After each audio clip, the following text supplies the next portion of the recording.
Olá, de volta com mais uma edição do programa Pessoas aqui dos estúdios da Metrópole News, falando sempre de carreira, de profissionalismo, de saúde e bem-estar e espiritualidade, que é o que a gente entende que compõe o tripé do sucesso e do bem-estar de uma pessoa.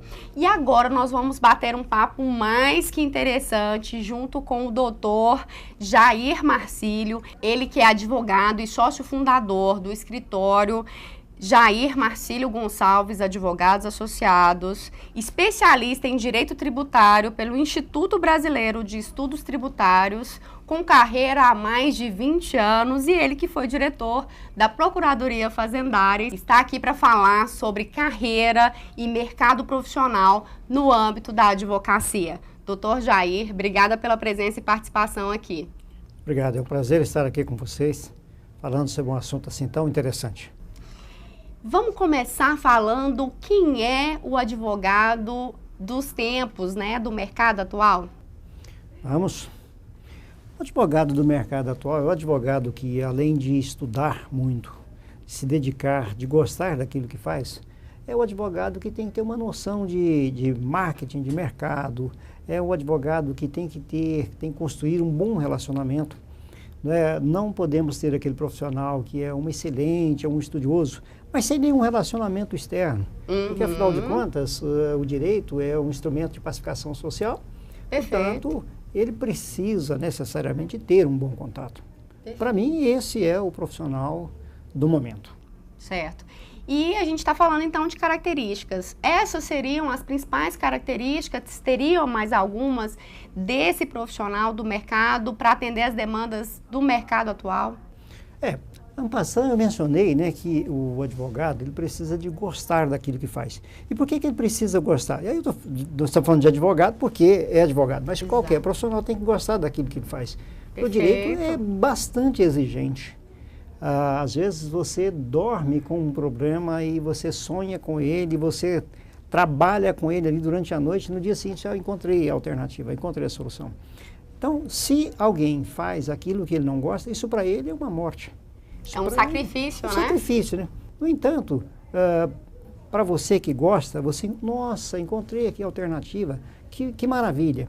Então, o profissional precisa de reunir determinação, né?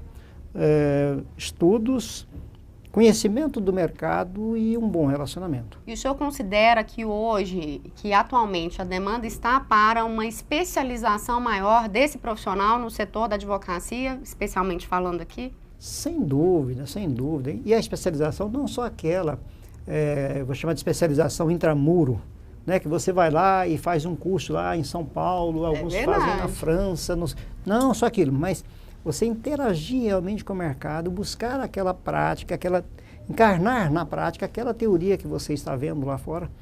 Hoje eu poderia dizer que o advogado que é o generalista, o advogado que não se dedica a nada, ele está fadado quase que a um insucesso. Você que atua, então, na área do direito ou tem interesse em atuar nessa área, busque se especializar. Doutor Jair, e continuando dentro desse parâmetro, quais seriam, então, as principais áreas mais promissoras do ramo da advocacia? Bem, como tributarista, né, eu vou dizer que a principal área é a nossa, né? Mas, brincadeira à parte, o direito tributário, sim, é uma área muito atrativa.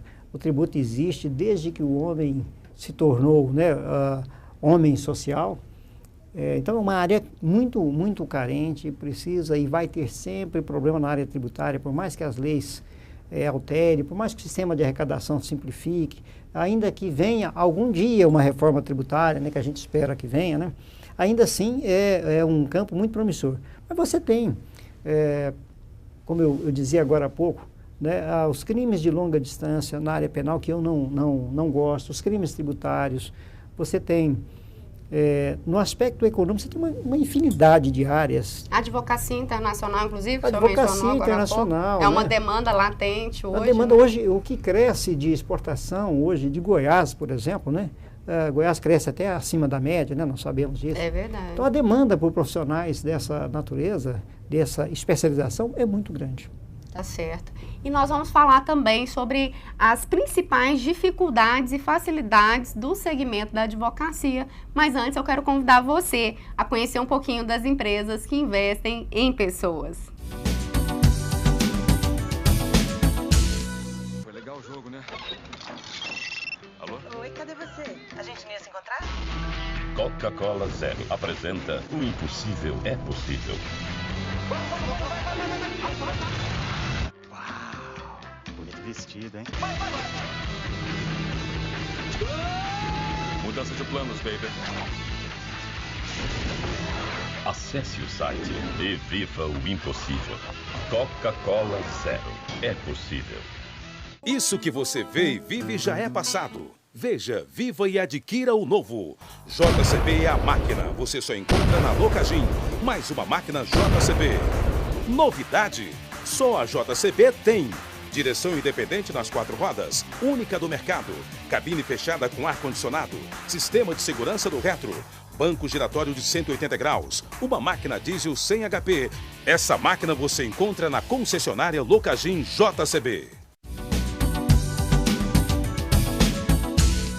Doutor Jair Marcílio, conta pra gente então quais são as principais dificuldades e os benefícios da advocacia. Bem, a dificuldade principal, até de certa forma já a mencionamos, é você realmente conseguir se preparar, você se dedicar, é um casamento, não é? É uma relação que você tem para a vida inteira, não só a advocacia, como qualquer uma outra atividade, né? Você fica 5 anos na faculdade e fica uma eternidade convivendo com aquilo. Então é preciso você escolher bem, saber aquilo que você quer fazer. E a advocacia não é diferente disso. Então exige que você tenha muita dedicação.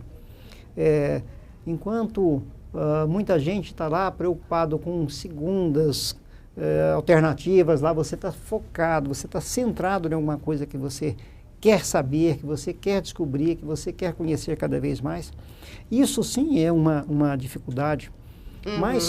Mas faz parte da sua escolha. Sim. Então, se você realmente quer, né, você precisa se dedicar e dedicar muito.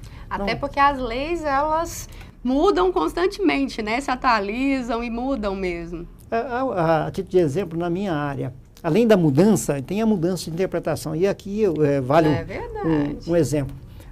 Tem um decreto-lei 406 de 1968, trazia uma possibilidade de tributação da locação de bens móveis. Nós dizíamos a vida inteira, falávamos isso, eu e aquelas pessoas que me antecederam, de tributários, dizia que aquilo não era fato tributável pelo ISS, porque não era uma prestação de serviço. Sim. Foi preciso de 1968 até 2003 para os senhores ministros do STF declarar que realmente não incidia sobre aquilo. Nossa! Então, N ações nós perdemos, chegaram aos tribunais superiores e rechaçaram a nossa tese que não, que era tributável. Não, sem contar então as leis que alteram constantemente, né? Perfeitamente. Sem contar a lei que altera constantemente, você tem a interpretação da própria lei. Às vezes o tribunal interpreta de uma forma, você agora pacificou o entendimento. No mês seguinte sai uma outra decisão alterando aquela posição anterior. Então precisa realmente de uma dedicação muito grande. Por isso que, precisando de ser especialista, não dá para você advogar em N áreas ao mesmo tempo. Vamos falar do direito empresarial um pouquinho? Vamos. Qual que seria a diferença entre um advogado de uma área comum, se é que eu possa colocar dessa forma, e um advogado do setor empresarial? O advogado comum, você vai, por exemplo, pedir ele para poder elaborar um contrato, ele vai elaborar um contrato genérico. Ele vai preocupar lá em qualificar bem as partes, né? Mas como ele não conhece especificamente aquele trabalho que ele está fazendo, ele vai para aquelas cláusulas comuns. Quando o problema aparece, aquele contrato que ele elaborou não dá solução para aquele tipo de problema, porque ele não cuidou especificamente daquele caso. Então aí você começa a ver a grande diferença que tem entre um profissional e outro. Ao redigir, por exemplo, um contrato de uma sociedade empresarial. Ok. Se é um advogado que realmente está preparado para aquilo, ele vai pensar em todas as possibilidades. Faleceu um sócio, o sócio quis se retirar, como é que vai acertar a parte desse sócio?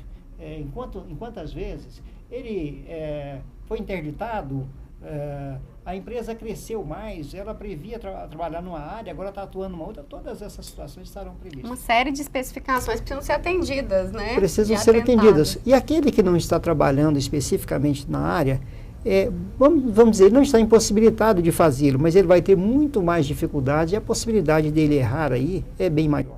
Tem havido, doutor Jair, uma demanda maior por parte das empresas do advogado empresarial?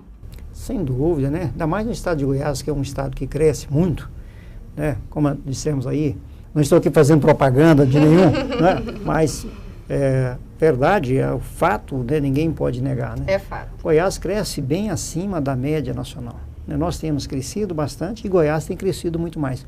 Então é lógico, né? Que a demanda também por serviços relacionados com isso, dentre eles, né? A advocacia cresce acentuadamente. Mas antes, o profissional ficava como que terceirizado, né? Fora da estrutura da organização. Hoje a gente percebe uma demanda maior e um ajuste aí, um novo direcionamento, onde as empresas trazem esse advogado empresarial para dentro da própria estrutura, não é isso?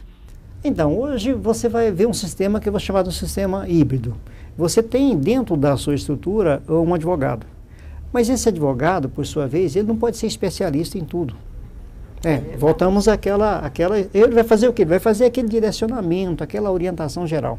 Sempre quando surgir a demanda específica, esse profissional, com a sua percepção, com o seu conhecimento, vai então procurar direcionar, né, para aquele profissional que é específico da área. Daí a grande vantagem de ter esse profissional interno, até para ele saber qual é o momento em que esse serviço deve ser terceirizado ou não.